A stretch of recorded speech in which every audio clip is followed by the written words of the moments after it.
Hello to the end, my name is Wetter, and in this video I will demonstrate the most creative way to kill the Ender Dragon.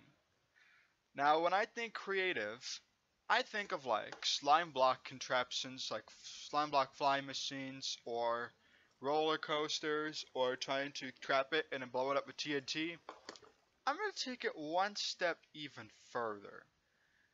That is, I'm going to not just kill the Ender Dragon.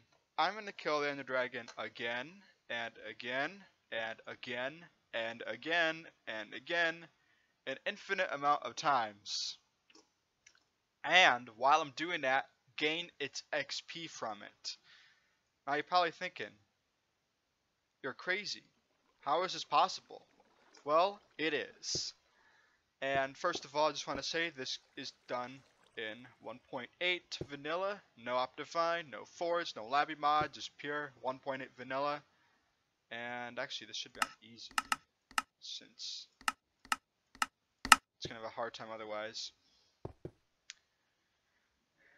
And in this video, I'm gonna be building it. I'm not gonna be commenting it. Oh yeah, here's the stuff I'm gonna need. And instead, I'm gonna fill this with post commentary once I'm done. I'm gonna take one of these out actually.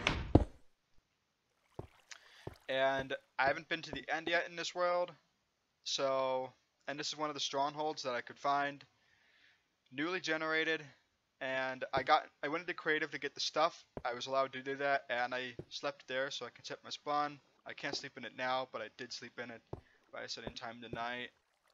And I'm gonna do this completely in survival, and enjoy me doing this while I'm doing it. Alright guys, so this is it, and obviously as you can see this is not with however you would expect, but this is all setup process to build the actual thing. So I know it's kind of going too fast, but I can kind of explain what's going on here. So basically what I'm doing first of all right here is before I even start building the entire machine, I need to get rid of the Ender Dragon, and by doing that, I'm putting it in chunks that are not loaded when I'm doing the farm. And the only way to do that is to drag it out here, but of course if you try to drag it out here, you're not fast enough and it will try to fly at you and try to knock you off. So the fastest way you can drag it out here without it running up to you or catching up to you is via boats, and that's exactly what I'm doing here. So I'm going to drag the Ender Dragon out to the place where I put the crafting table, that way that it won't fly in my face when I'm building the farm. And the farm design is very simple. All I'm doing is using a minecart track to drive myself back and forth, and while I'm not in the place where the minecart track ends, I'm just waiting. As you can see, the dragon, I finally moved the dragon out, it's hard to see there. And while I'm on one side of the track, there's nothing happening, but once you get to the last block of the track, a giant Ender Dragon can be from the distance. And basically what happens is, I killed the Ender Dragon there, but since I left the chunks right as soon as I killed the dragon, the game doesn't remember how far it got with dying, so it decides to kind of reset its death animation. And if I then leave the chunks again, I can keep resetting it. Now it will actually drop its experience before its animation is done, so I can take the experience from the animation and then reset the animation and then regain the experience. And what I'm doing here is I'm building an ice and water stream so the experience can be brought back to the player. And now that I'm in the minecart track, the dragon is getting loaded and unloaded, and its experience will keep dropping. And yep, a lot of XP. Sadly, you're not going to be able to get out without dying, but when you have that many levels, is it really worth it? Plus, there are things called ender chests. So I'm also bringing an enchanting setup there in case you didn't notice in the chests. I don't show it off in this time lapse, but it's going to be there. This machine works in 1.7 and 1.8. It works in 1.9 later as well. However, it it is outdated because you can get more Ender Dragons into your machine, and also the Ender Dragon drops less experience. And so yeah, there's a different design. And also this design is not mine, it's made by Panda4994. Or you can go check his video out, I'll leave a link in the description.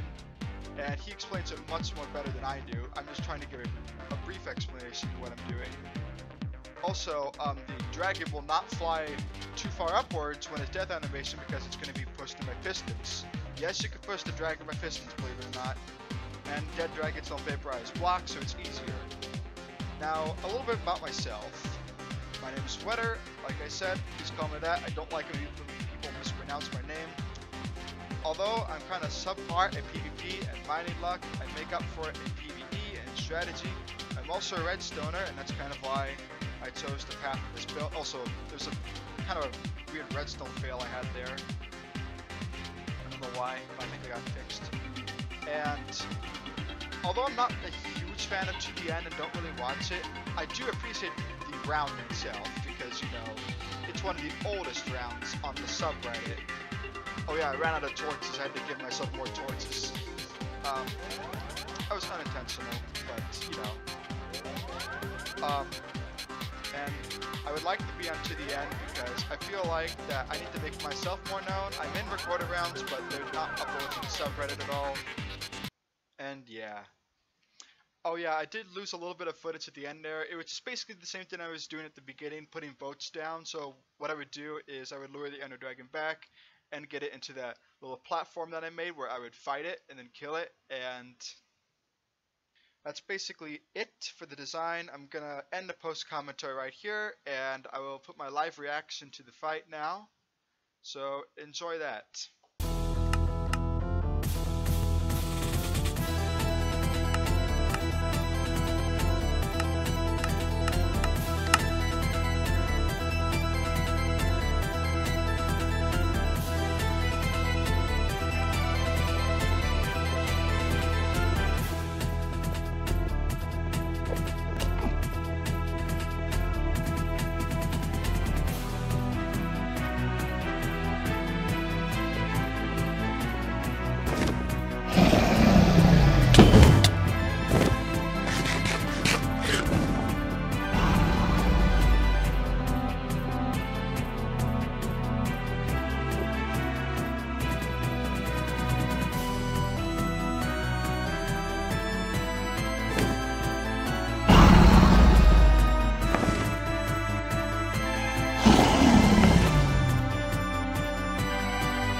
Satisfied I am.